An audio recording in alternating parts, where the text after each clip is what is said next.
Hello दोस्तों, कहानी कही अनकही में आपका स्वागत है। सुनकर शायद आप मेरे विचार से सहमत ना हो कि रसोई घर एक मुसीबत हो सकती है, पर यह नितांत सच है। आप कहेंगे किचन में तो भोजन बनता है, उसे पकाने वाली घर की मालकिन को अन्नपूर्णा कहकर पुकारा जाता है। फिर उस पवित्र स्थल को बुरा भला क्यों कहा जा रहा है? क्या किया जाए? परिवार के झगड़े फसाद यहीं से प्रारंभ होकर यहीं समाप्त होते देखे गए हैं। सबसे पहले यहीं पर दरार के निशान देखने को मिलते हैं।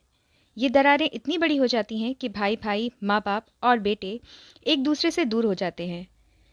परिवार के विभाजन के वक्त सबसे पहले किचन बढ़ता है।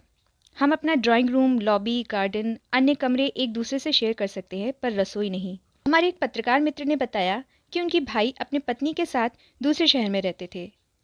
उनकी पत्नी हमेशा अपनी जेठानी को फ़ोन कर दिल्ली आने का न्योता देती। आए दिन फ़ोन पर बात होती रहती थी। उनकी पत्नी की बहुत इच्छा थी कि उनके भाई भाभी उनके साथ एक ही घर में रहने लगे। हालांकि उन्होंने कई बार अपनी पत्नी को समझाया भी कि बाद में तुम दोनों की नहीं पटेगी, पर वह मानने को तैयार नहीं थी। खैर, कुछ वक्त गुजरा और उनके भाई अपनी पत्नी सहित दिल्ली आ गए। वे खुश हुए। कुछ ही दिन गुजरे कि देवरानी जेठानी में किचन को लेकर कोल्ड वॉर शुरू हो गई।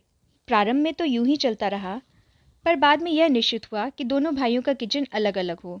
एक और छोटा सा किचन बनाकर जब जेठ जेठानी को दिया गया, तब कहीं शांति मिली। इसी बात का जिक्र छेड़कर मित्र महोदय ने कहा कि no kitchen is enough for two women, यानी कोई भी किचन दो औरतों के लिए पर्याप्त नहीं है।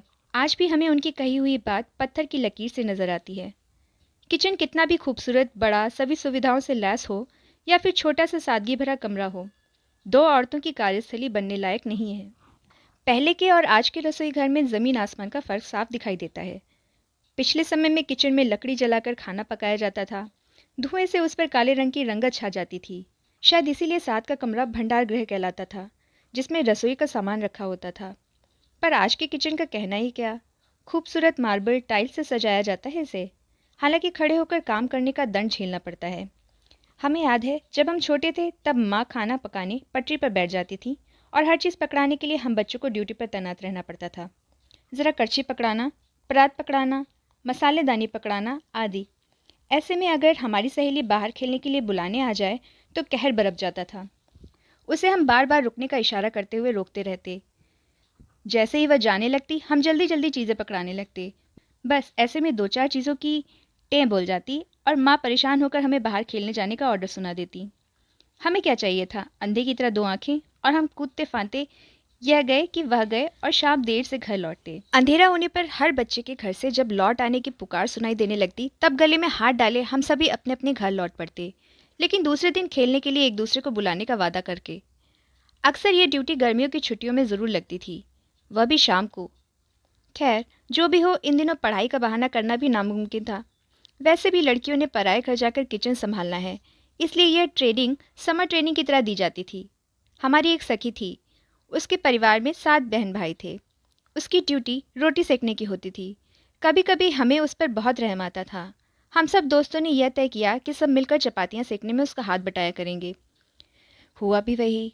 चटपट उसका काम खत्म हो जाता। कोई आटे के पेड़े बनाता, कोई चपाती बेलता और वह सेकती जाती।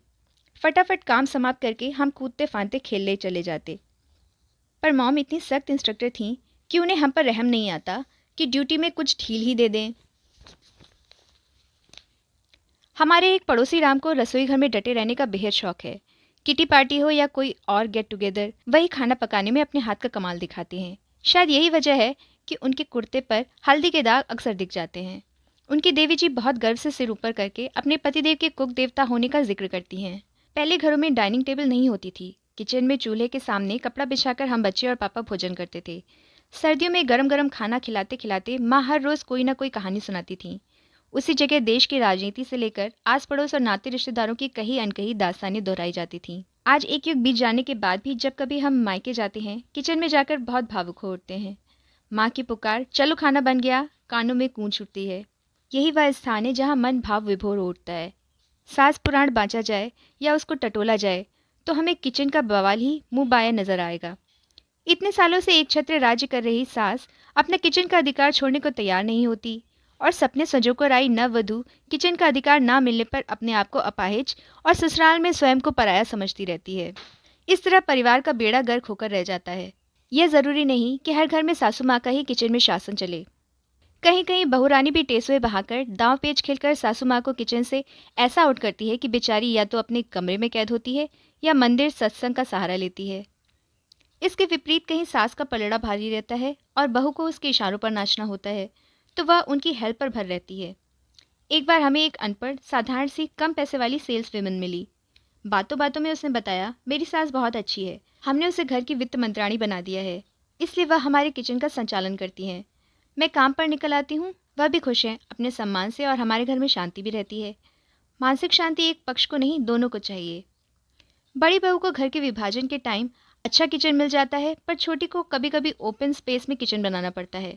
अगर एक ही किचन में दो बहुओं का राज्य हो तो कहना ही क्या। एक का सामान इधर तो दूसरे का उधर, एक दूसरे से टकराते हुए वे अपना अपना खाना पकाती हैं, और फिर प्राइवेसी तो गधे के सिर से सींग की तरह गायब हो जाती है। खटर पटर के बाद वही ढाक के तीन पात अर्थात किचन अलग से बनाना ही पड़ता है। तो दोस्तों, आपको कहानी कैसी लगी कमेंट करके ज़रूर बताइएगा। वीडियो को पूरा देखने के लिए बहुत बहुत धन्यवाद। कहानी पसंद आई हो तो वीडियो को लाइक शेयर करें और चैनल को सब्सक्राइब करें।